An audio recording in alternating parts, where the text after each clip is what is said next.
오늘은 2017년 10월부터 시작했던 요한복음 말씀 마지막 부분을 보게 됩니다. 요한복음 21장 20절에서 25절 말씀 같이 보겠습니다.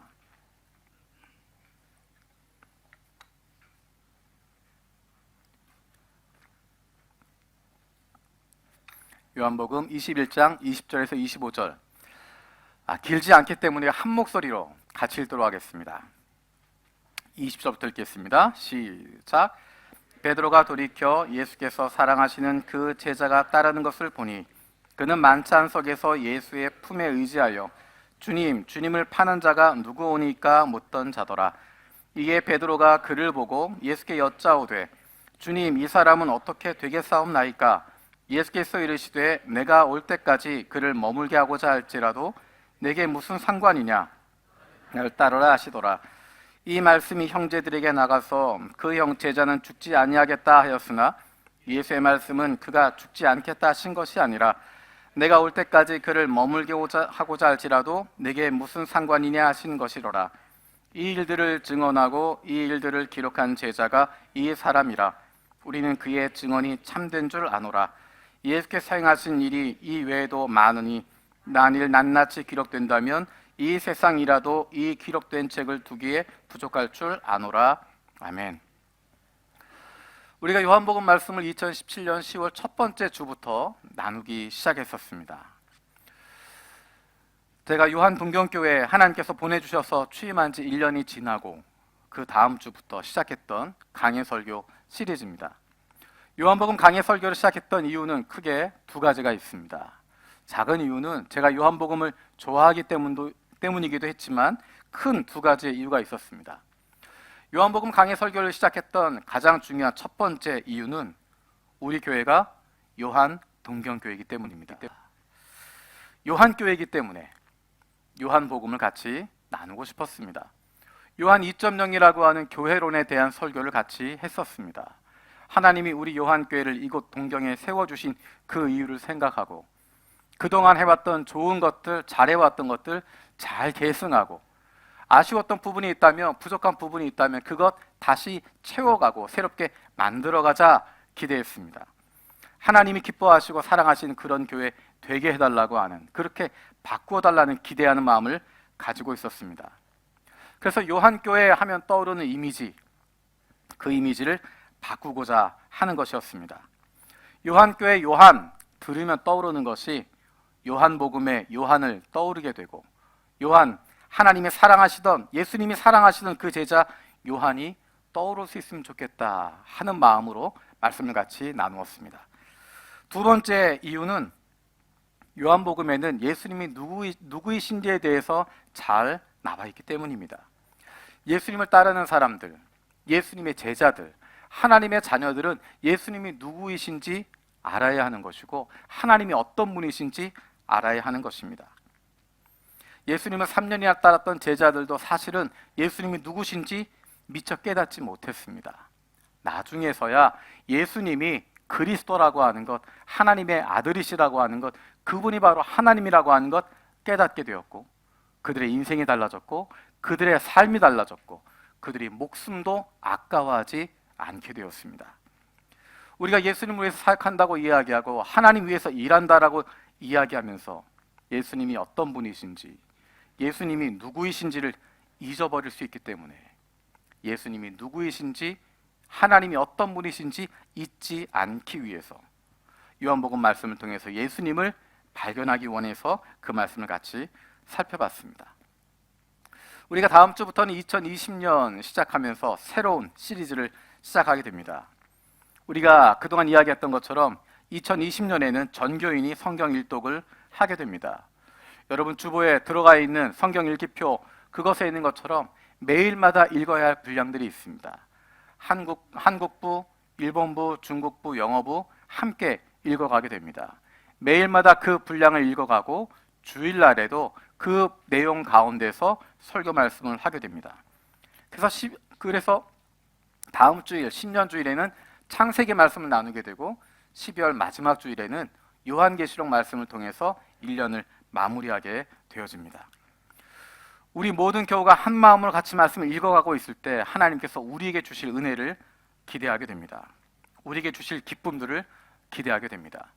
가족들마다 저녁 때 함께 모여서 말씀을 읽어가는 가운데, 또는 공간적으로 떨어져 있는 가족들이 영상통화를 통해서 또는 SNS를 통하여서 함께 말씀을 읽어가면서 믿음 안에서 더욱 굳건한 사랑의 공동체가 되어가는 것, 믿음의 식구들이 함께 말씀을 읽어가는 가운데 아름다운 믿음의 공동체가 되어지는 것, 그를 통하여 회복이 일어나게 되는 것, 하나님 더 사랑하게 되어지는 그 일들을 기대하게 됩니다. 1년 동안 성경을 더 쉽게 읽으실 수 있도록, 특별히 가족과 함께 읽을 수 있도록 조금 쉽게 번역되어져 있는 세번역 성경을 준비되었습니다. 필요하신 분들은 사무실에 내려가셔서 구입하시면 됩니다. 그래서 오늘 구입하셔서 1월 1일부터 함께 말씀을 편하게 쉽게 읽으실 수 있습니다. 어떤 분들은 세번역보다 개역 개정이 조금 더 쉬운 분들이 있습니다. 그러면 개역 개정으로 읽으셔도 괜찮고, 나는 한글 성경보다 일본어 성경이나 영어 성경이 더 편하다 하시는 분들은 그렇게 읽으셔도 괜찮습니다. 함께 말씀을 읽어가는 것이 중요하기 때문입니다. 우리가 지난 2년여 동안 요한복음 말씀을 같이 한 구절씩 살펴봤습니다. 혹시 여러분 마음속에 기억나는 내용이 있으신가요? 어떤 것이 가장 기억에 남습니까? 오늘은 그 요한복음 시리즈의 마지막입니다. 오늘 상황을 잘 이해하기 위해서는 21장 전체의 내용을 다시 한번 기억할 필요가 있습니다.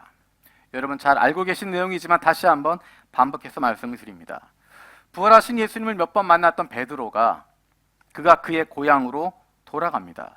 나는 물고기나 잡으련다 라고 돌아가 버립니다. 그와 함께 다른 제자들도 베드로와 함께 갈릴리로 돌아갑니다.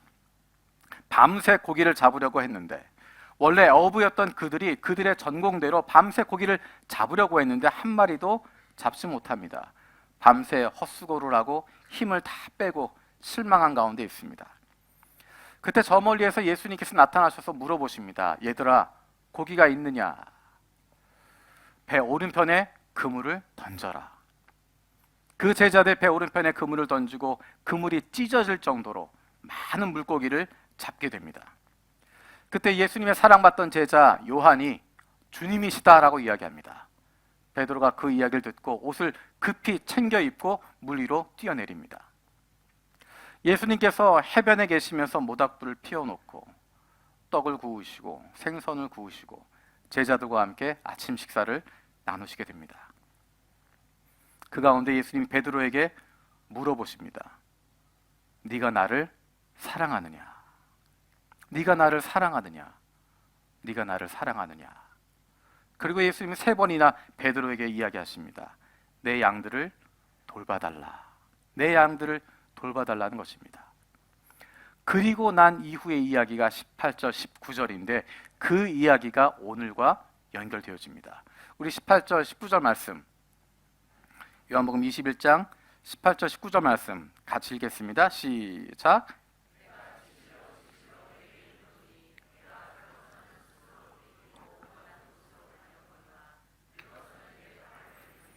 남이 내게 띠띠우고 원하지 아니하는 곳으로 데려가리라. 이 말씀을 하심은 베드로가 어떠한 죽음으로 하나님께 영광을 돌릴 것을 가리키심이로라. 이 말씀을 하시고 베드로에게 이르시되 나를 따르라 하시니. 개역개정에서는 나를 따르라 하시니 그래서 그 다음이 연결된 것처럼 보였지만 세번역은 조금 다르게 되어 있습니다. 19절로 마침표가 끝나게 됩니다. 제가 세번역으로 한번 읽어드리겠습니다. 예수께서 이렇게 말씀하신 것은 베드로가 어떤 죽음으로 하나님께 영광을 돌리실 것인가를 암시하신 것이다. 예수께서 이 말씀을 하시고 나서 베드로에게 나를 따르라 하고 말씀하셨다. 이렇게 끝났으면 좋을 것 같은데 그 다음 베드로의 이야기가 이어집니다. 사실은 요한복음이 20장에서 끝났으면 얼마나 멋있게 끝났는지 모릅니다. 도마가 예수님 부활 믿지 못하겠다라고 이야기했다가 예수님 부활하신 것 보고 나의 주, 나의 하나님 이렇게 고백하는 장면으로 끝나면 얼마나 드라마틱하고 얼마나 멋있는 마무리인지 모릅니다. 그 다음에 이어지는 내용이 베드로가 나는 고기나 잡으련다 시골로 돌아가는 내용이었습니다. 오늘의 본문도 지난번에 읽었던 19절로 끝나면 깨끗하게 마무리가 될 수 있는 네가 나를 사랑하느냐? 네가 나를 사랑하느냐? 네가 나를 사랑하냐? 그럼 내 양들을 너에게 맡긴다. 네가 내 양들을 돌봐다오. 내 양들을 너에게 맡긴다. 그러고 끝나면 참 좋을 텐데. 아니면 19절에 나와 있는 것처럼 너는 나를 따르라 라는 말씀으로 끝나면 좋을 텐데, 그 뒤에 베드로의 이야기가 이어지고 있습니다. 우리 20절에서 21절 같이 읽어보겠습니다. 시작.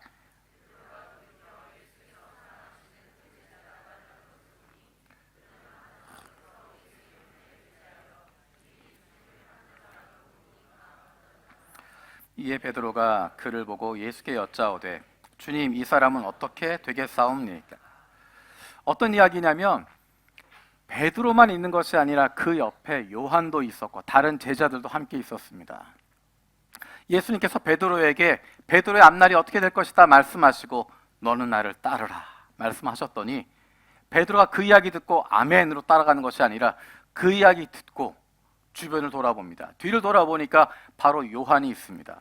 주님의 사랑받던 그 제자가 뒤에 있는 것을 보게 됩니다. 그리고 예수님에게 물어보는 겁니다. 얘는 어떻게 되나요? 예수님 말씀하신 것은 나를 따르라고 이야기했는데, 내가 주님을 따르는 것 그것 중요하지 않고 이 사람은 어떻게 되나요? 라고 물어보고 있습니다. 그 의미가 어떤 의미였을까? 그리고 그것에 대해서 예수님이 어떻게 반응하고 있는가? 예수님이 보이신 반응을 보면 베드로의 그 질문이 어떤 의미였는지 우리가 조금 더 확실하게 볼 수 있습니다. 예수님의 반응이 22절에 나와 있습니다. 22절 같이 읽어보겠습니다. 시작.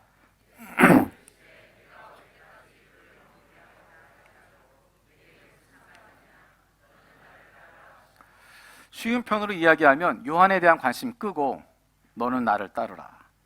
다른 사람 관심 가지지 말고 너는 나를 따르라. 자꾸만 옆에 쳐다보지 말고 딴 사람에게 눈 돌리지 말고 눈 맞춰 라는 이야기입니다. 다른 거 쳐다보지 말라는 것입니다. 그러면 다른 사람의 관심을 가지는 것이 나쁜 것인가? 다른 사람이 어떻게 될지 그것에 대해서 돌보는 마음을 갖는 자체가 나쁜 것일까? 그렇지 않습니다. 베드로가 책망을 받게 되어진 이유는, 잘못된 이유는 무엇이냐면 비교하려고 하기 때문입니다. 다른 사람과 나를 비교하려고 하는 것입니다. 비교하려고 하기 때문에 부정적인 내용이 되는 것입니다. 내 가치를 인정받는 것, 그것을 다른 사람과 비교해서 맞춰보려고 하는 것입니다. 내 위치가 어떤지, 내가 얼만큼 했는지 그것은 다른 사람 위치를 보면서 다른 사람보다 잘했다, 저 사람보다 높다라고 하는 것을 보고 싶은 것입니다. 이렇게 하는 이유는 우리가 상대평가에 익숙하기 때문입니다. 시험 볼 때 상대평가란 것이 있습니다. 모두가 다 똑같이 A를 받는 것이 아니라 A를 받는 사람이 있으면 나머지는 B를 받게 되고, C를 받는 사람이 있으면 나머지는 A를 받을 수 있는, 누군가가 A를 받으면 내가 상대적으로 떨어지게 되고 다른 사람보다 잘하면 높은 대우를 받게 되는 것입니다. 그것은 제한된 자원을 가지고 있기 때문에 생각하는 것입니다. 사실 그것이 우리의 현실입니다. 제한된 능력을 가지고 있고 한정된 자원을 가지고 있기 때문에 모두가 다 누릴 수 없다고 생각하기 때문에 누군가가 더 가져가면 내 것이 줄어든다라고 생각하는 것입니다. 이런 것을 파이 멘탈리티라고 이야기합니다. 제한된 파이를 누군가가 많이 가져가게 되면 내 것이 줄어든다는 것입니다. 그래서 다른 사람과 자꾸만 비교하게 되는 것입니다. 또 한 가지 이유는 우리에게 있는 심성이 악하기 때문입니다. 우리가 악한 사람들이기 때문입니다. 제가 두 가지를 이야기하겠습니다. 어떤 것을 더 좋아할지 한번 생각해 보십시오. 나도 잘 되고 다른 사람도 잘 되는 것, 그것과 나는 안 돼도 다른 사람도 안 되는 것, 어떤 것을 더 좋아할까요? 여러분 어떤 걸 좋아하시나요? 네, 나도 잘 되고 남도 잘 되는 것이라고 얘기하신 분은 서너 분 계십니다. 아마도 대답 안 한 대부분들은 내가 잘 되건 안 되건 남이 안 돼야지 라고 생각할 것 같아요. 조금 더 자세하게 비교해 봅니다. 나도 잘 되고 남도 잘 된다 라는 것보다 나는 잘 되고 다른 사람은 안 된다 라는 것을 더 좋아합니다. 또 다른 쪽으로 보면 나는 안 되고 다른 사람이 잘 되는 것, 그것보다 나도 안 되고 다른 사람도 안 되는 것, 그것을 더 좋아합니다. 다른 편으로 이야기하면 내가 잘 안 되더라도 남이 잘 되는 것 좋아하지 않습니다. 내가 조금 손해를 보더라도, 내가 플러스가 되지 않더라도 남이 안 됐으면 좋겠다 하는 것이 우리의 보편적인 마음입니다. 나도 잘 되고 다른 사람도 잘 되는 것보다 내가 안 되더라도 다른 사람이 안 됐으면 좋겠다. 다른 사람이 실패했으면 좋겠고, 다른 사람이 망했으면 좋겠고, 다른 사람이 어려웠으면 좋겠다. 그것이 사람들의 보편적인 마음입니다. 그런데 예수님은 이것을 벗어나라고 말씀하십니다. 우리 22절 말씀 다시 한번 읽어보겠습니다. 22절입니다. 읽겠습니다. 시작.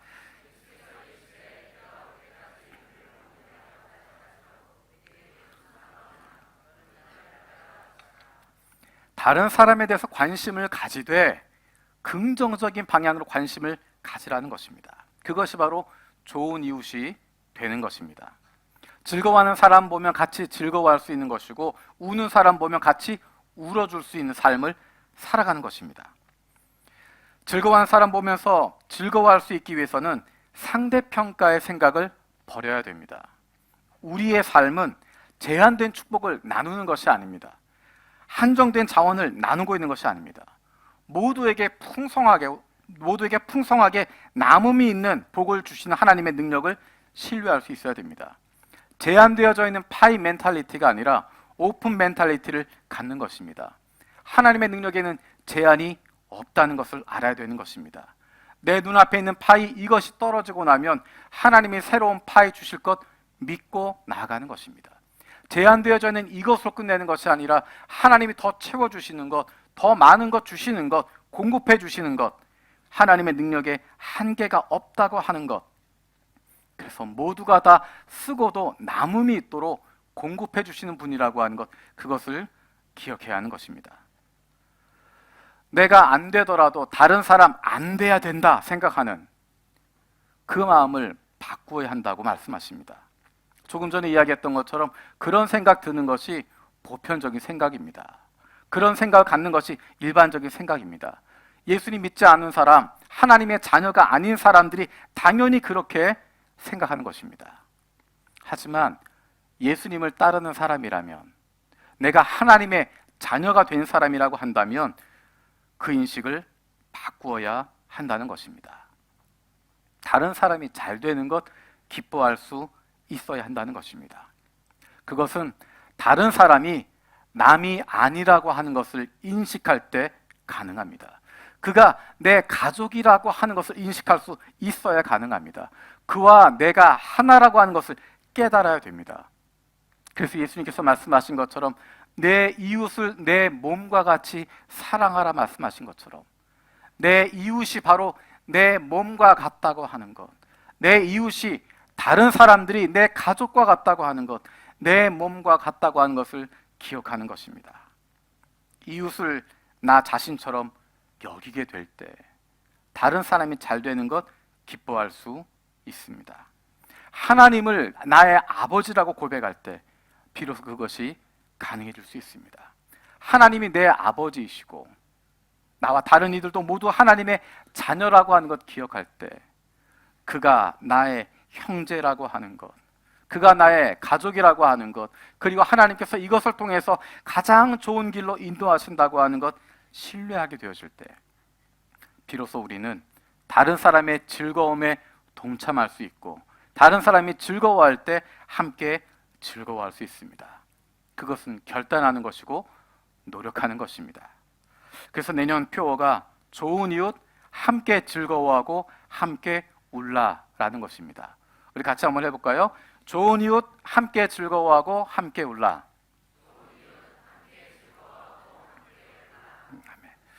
우리 23절 말씀 같이 읽어보겠습니다. 23절입니다. 시작.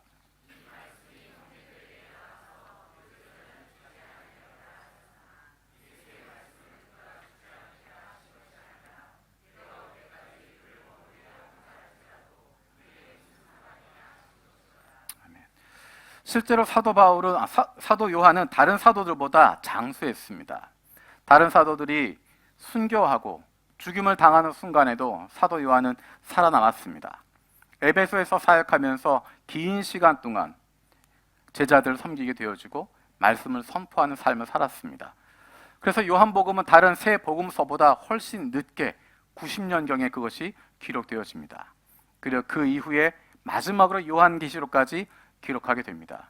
그렇게 사도 요한이 오래 살다 보니까 다른 사도들보다 오래 살고 있게 되니까 그 안에 소문들이 돌게 됩니다. 아, 사도 요한은 죽지 않는구나. 예수님 오실 때까지 그가 살아있는구나. 그런 소문들이 났던 것 같습니다. 그것에 대해서 사도 요한이 설명하고 있는 것입니다. 죽지 않겠다는 이야기가 아니라 예수님이 그 전에 오시겠다는 이야기가 아니라 그렇게 하더라도 그게 무슨 상관이냐라는 이야기다라는 것입니다.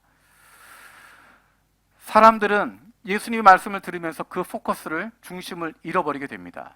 예수님이 말씀하셨던 것의 중심은 나를 따르라 라는 이야기였는데 사람들은 자꾸만 현상적으로 보이는 것, 눈에 보이는 것에 집중하다 보니까 사도 요한이 어떻게 되나, 어떤 일을 갖게 되나, 그것에 중심을 갖게 되고 관심을 갖게 되는 것입니다. 그것이 아니라 예수님이 말씀하셨던 그 중심 찾으라는 것입니다. 다시 무엇이 중요한 것인지, 무엇이 핵심인지를 찾아가며 예수님을 따르는 것, 거기에 집중하라고 이야기하는 것입니다. 사도 바울이 그의 인생을 마치면서 디모데후서에서 이야기합니다.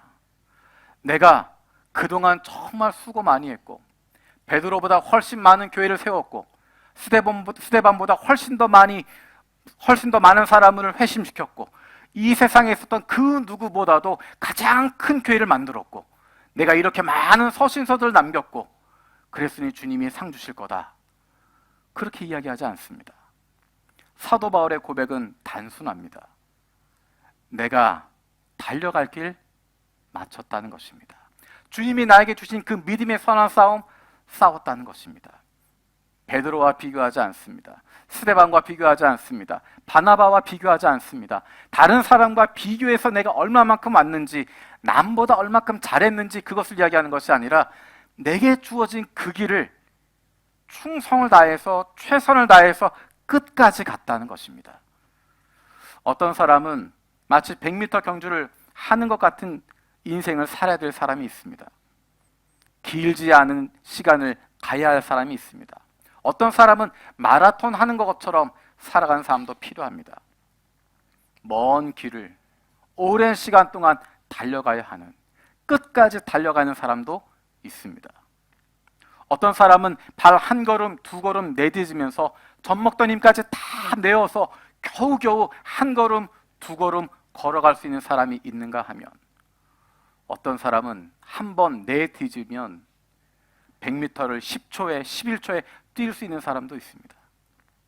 주님께서 원하시는 것은 우리에게 주신 그 길을 걸으라는 것입니다. 다른 사람 쳐다보지 말라는 것입니다. 다른 사람에게 눈을 주면서 그 사람이 얼마나 빨리 달리고 있는지, 그 사람이 얼마큼 이루고 있는지, 그 사람이 어느 정도 위치에 가 있는지 그것 쳐다보지 말라는 것입니다. 그것이 아니라 너는 나를 따르라 라고 말씀하십니다. 예수님에게 포커스를 맞추고 내게 주신 그 길을 끝까지 가는 것, 포기하지 않는 것, 내 옆을 누가 지나가더라도 거기에 시선 빼앗기는 것이 아니라 나보다 누군가 뒤로 처지더라도 그것 바라보고 좋아하는 것이 아니라 내가 가야 할 그 길을 끝까지 최선을 다해서 마치는 것. 하나님이 기뻐하시는 것은 우리에게 주신 그 길을 끝까지 걸어가는 것입니다. 너는 나를 따르라 말씀하십니다. 하나님이 저와 여러분 각자에게 주시는 그 길이 다를 수 있습니다. 내 옆에 있는 사람과 나에게 원하시는 부분이 다를 수 있습니다. 저 사람의 가정에 주시는 길과 우리 가정에 주시는 길이 다를 수 있습니다. 내게 원하시는 것이 무엇인지 분별하고 그 길을 찾고 그 길을 끝까지 걸어갈 수 있는 것, 내게 주어진 그 길에서 최선을 다해서 살아가는 것, 그것이 바로 주님이 원하시는 삶의 모습입니다. 그 모습을 요한은 이렇게 표현하고 있습니다. 우리 24절 같이 읽어보겠습니다. 24절입니다. 시작. 이 일들을 증언하고 이 일들을 기록한 제자가 이 사람이라. 우리는 그의 증언이 참된 줄 아노라. 요한이 이야기하는 것입니다. 지금 요한복음에 이 기록되어 있는 것들 내가 들은 것이고 내가 믿는 것이고 내가 살아온 것이다 라고 이야기합니다. 복음서들이 갖고 있는 특징이 있습니다. 그것은 복음서에 나와 있었던 제자들이 그 당시에 살아 있었다는 것입니다. 마태, 마가, 누가 복음서의 가장 큰 특징은 그 복음서에 나왔던 제자들이 살아 있거나 아니면 최근에 죽임을 당했거나 그래서 모두가 그 제자들의 삶을 보고 있었다는 것입니다. 우리가 마가복음을 볼 때 당황하게 되는 부분들, 예수님의 제자들이 이렇게 형편이 없었나? 예수님의 제자였던 베드로가 이렇게 믿음이 없었나? 이렇게 모자란 사람이었나? 예수님의 부활을 보고도 부활을 전하는 이야기 믿지 못하던 사람들이었나? 당황스러운 장면이 있습니다. 하지만 그 당시에 마가복음을 읽고 있던 사람들은 베드로가 어떤 사람인지 보고 있었습니다. 도마가 어떤 사람인지 그 이야기를 듣고 있었습니다. 그 당시에 제자들의 삶의 모습을 보고 있었고 예수 믿는 사람들이 어떻게 살아가고 있는지 눈으로 보고 있었기 때문에 이 말씀이 참되다고 하는 것 그들은 신뢰할 수 있었습니다. 요한복음도 마찬가지입니다. 요한이 어떻게 살아가는지를 사람들이 보고 있었기 때문에 그 삶의 모습을 알고 있었기 때문에 그가 전하고 있는 이 복음이 사실이라고 하는 것 사람들은 인정할 수 있는 것입니다. 예수가 그리스도라고 하는 것, 예수가 하나님이시라고 하는 것, 나의 충성의 대상은 이 세상 로마 제국의 로마 황제가 아니라 하늘에 계신 하나님이라고 하는 그분에게 나의 충성을 다하겠고 그분에게 내 목숨을 걸겠다고 하는 그것을 요한의 삶을 통해서 그 당시에 살고 있었던 사도들의 모습을 통해서 그 그리스도인들의 모습을 통해서 사람들은 볼 수 있었던 것입니다. 말로 하는 것이 아니라 글로 하는 것이 아니라 그들의 삶으로 드러내는 것입니다. 일상의 삶이 어땠는지를 통해서 예수님의 복음이 나타나게 되는 것입니다.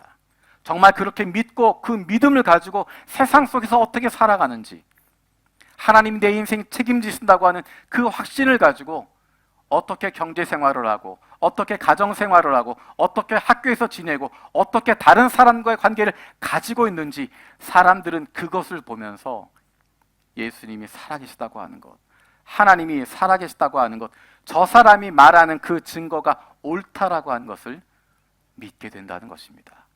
그것이 바로 주님을 따르는 삶입니다. 이벤트로 되는 것이 아니고 프로그램으로 되는 것이 아닙니다. 우리의 삶을 통해서 나타나게 되는 것이고 우리가 그렇게 믿고 그렇게 순종하며 살아가게 되는 것입니다. 2020년을 만약에 하나님께서 우리에게 선물로 주신다면 어떤 마음으로 시작할 수 있을까? 제가 몇 년 전까지 장례를 1년에 수십 건씩 치루었습니다. 1년에 수십 건씩 장례를 치르면서 갖게 되어진 한 가지 생각이 새해를 맞이한다고 하는 것이 당연한 것이 아니라는 것입니다. 늘 새해는 당연하다고 생각했고 시간이 지나면 새로운 해는 다가온다고 생각을 했는데 그게 아닐 수도 있다는 것입니다. 하나님이 우리에게 허락해 주셔야 새로운 한 해가 시작되는 것이고 하나님이 우리에게 허락해 주셔야 새로운 하루가 시작될 수 있다는 것입니다. 하나님 우리에게 새로운 한 해를 허락해 주신다면 어떤 마음으로 시작하게 될까? 사도 요한이 고백했던 것처럼 우리의 삶 속에서 예수를 구주라고 믿는 예수를 믿는 기쁨과 즐거움을 누리게 되면서 우리의 매일의 삶 속에서 내가 있는 직장에서 가정에서 사회에서 내가 있는 학교에서 내가 있는 바로 그곳에서 하나님의 자녀로서의 행복이 늘 흘러 넘치게 되길 바랍니다. 그로 말미암아서 아직 예수님 알지 못하는 사람들이 하나님과 관계없이 살아가고 있는 사람들이 저 모습이야말로 내가 꿈꾸는 모습이라고 나도 저렇게 기쁘고 즐겁기를 원하고 나도 저렇게 행복하기를 원한다고 그래서 빛 되신 주님 앞으로 나올 수 있게 되어지기 원합니다.